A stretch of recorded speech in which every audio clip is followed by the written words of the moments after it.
Vamos a hablar también con el presidente de la Asociación Nacional de Ganaderos, don Julio Ramírez. Don Julio, buenos días, bienvenido. Buenos días, Edwin. ¿Cuál es la situación desde la perspectiva de los ganaderos?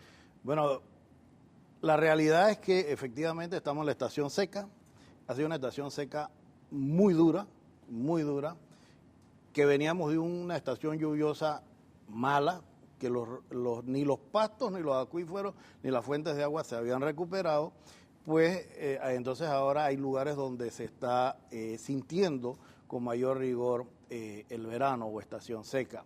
Afortunadamente ya se sienten como algunos vientos de cambio y en el fin de semana en algunos sitios y hoy hemos recibido reportes que ha habido algunas lluvias. Eso no quiere decir que el problema se ha solucionado. Ahora bien, normalmente la estación seca en Panamá te va de 15 de diciembre a 15 de mayo. Lo que correspondía y nos corresponde a los productores que hacemos nuestro trabajo es prepararnos para esta época y presupuestar nuestras necesidades de forraje y de agua para mantener el ganado. Si no lo tienes, entonces tienes que descargar la finca.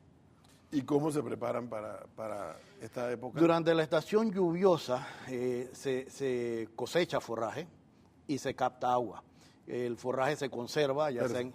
Para los que no sabemos nada de esto, ¿forraje qué es? Pasto, hierba. Okay. Uno siembra pastos de corte, puede sembrar cañas, puede sembrar algunos tipos de leguminosas, que entonces los cortas y los vas conservando vía ensilaje, heno, o ahora también andan enolaje, pero vas guardando durante la época hay mayor producción de forraje, lo vas guardando para la época que no hay forraje. Pero don Julio Ramírez, más temprano y ayer también en el Estelar vimos unas imágenes dantescas, por cierto, de lo que está pasando en Azuero, el ganado muerto allí y el piso quebrado de los secos. Igual que todos los años, esto no es nuevo este año. Pero lo que me preocupa, que nos dicen algunos que conocen también el tema, es que dice que el ganadero va tumbando árboles porque necesita espacio para el ganado. Mira, eso sobre todo en la región de Azuero, es un discurso que ya ha pasado bastante, ha venido cambiando. El problema es que lo que se acabó o se dañó en la naturaleza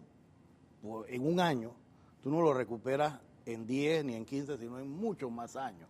Y en la Asociación de Ganaderos hemos venido con un trabajo con nuestros asociados donde estamos promoviendo sistemas silvopastoriles, cercas vivas, o sea, mejores manejos. Pero para esto se necesita mucha capacitación que por muchos años no hemos tenido. Por ejemplo, nosotros en alguna reunión que... Eso me han dicho, que el ganadero panameño es muy conservador, conservador para decir una palabra elegante. No, y también hay cosas tecnologías nuevas, que en algunos casos llegan y nos dicen que hay que hacerlas, pero no nos dicen cómo. Y cuando uno trata de hacerlas, la aplicación, fracasamos. ¿Por qué? Porque la transferencia del conocimiento no es la adecuada. Y eso es algo que nosotros en una reunión reciente con la ministra del Ambiente le mantuvimos. O sea, nosotros no queremos una ANAM que ande multando, nosotros queremos una ANAM que ande capacitando. Mira, establecer un sistema silvopastoril no es fácil, es muy, muy difícil. Y eso necesita mucho entrenamiento, mucha transferencia de tecnología, cosa que no ha habido. Dice que, me explican acá, porque yo soy nada más consumidor, me explican acá algunos aspectos. Dice, ¿por qué en las subastas no ponen funcionarios de Acodeco? Ahí se ponen de acuerdo compradores y le pagan al ganadero lo que les da la gana. ¿Por qué en la subasta Anagán no fiscaliza que no haya monopolio en los compradores de las mismas, en la subasta? Ejemplo, en una subasta este fin de semana me pagaron unos terneros Angus a 1.75 el kilo y eso sucede cuando el subastador está en componenda con el comprador. Yo de esa parte... ¿Cómo le afecta eso al consumidor además? Bueno, vamos a separar una cosa. Okay. Las subastas, efectivamente, nosotros consideramos en Anagán que deben estar reguladas por el Ministerio de Comercio bajo el departamento que también regula la bolsa de productos. Porque definitivamente la subasta es un mercado donde se administran las dos puntas, vendedores y compradores.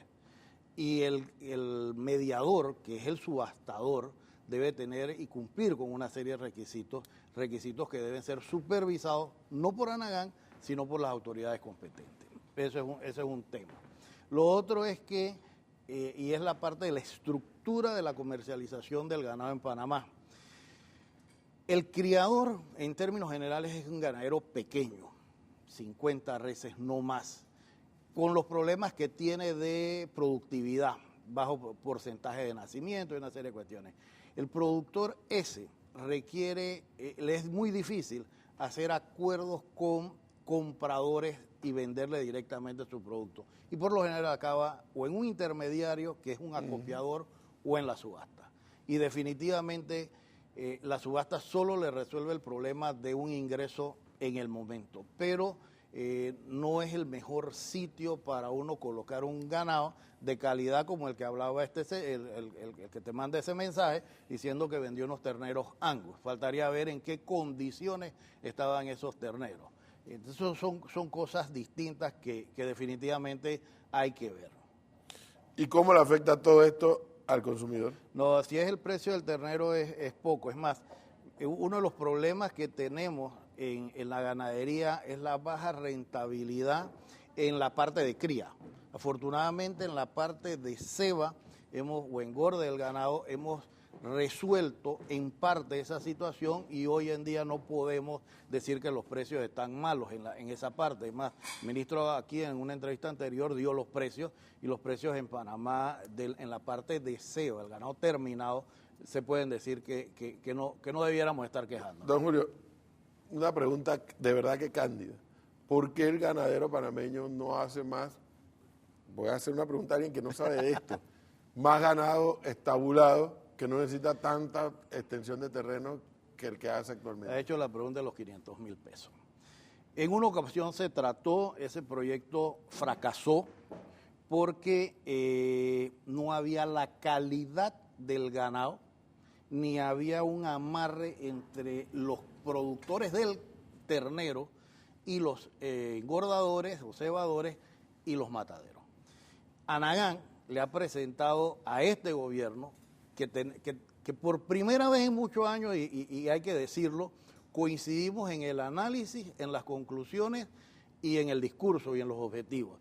Le hemos presentado un proyecto de desarrollo de la ganadería de carne, en donde se va a amarrar desde el criador, ese que saca ese ternero Angus de buena calidad y a determinado peso, el cebador, que van a ser centros de ceba confinados, pero no esos animales de 30,000, 40,000, 50,000 animales, que eso crea un problema ambiental, sino centros más pequeños con un manejo. ¿En cuánto tiempo calculan que podrán tener eso? Bueno, falta que ahora que el ministro de Economía y Finanzas ponga la plata que le correspondería al Estado invertir en el proyecto. Nosotros, ojo, el proyecto, el sector privado, los ganaderos estamos poniendo el 85% y es la propuesta nuestra poner el 85%. Y el Estado pone la diferencia. La diferencia porque hay ciertos estímulos o inversiones. Finalmente, coincide Julio Ramírez, presidente de Anagán, con lo que dijo el ministro Arango hace unos minutos atrás, de que de momento no va a haber incremento en el precio de la carne y de la leche. Es que es cierto,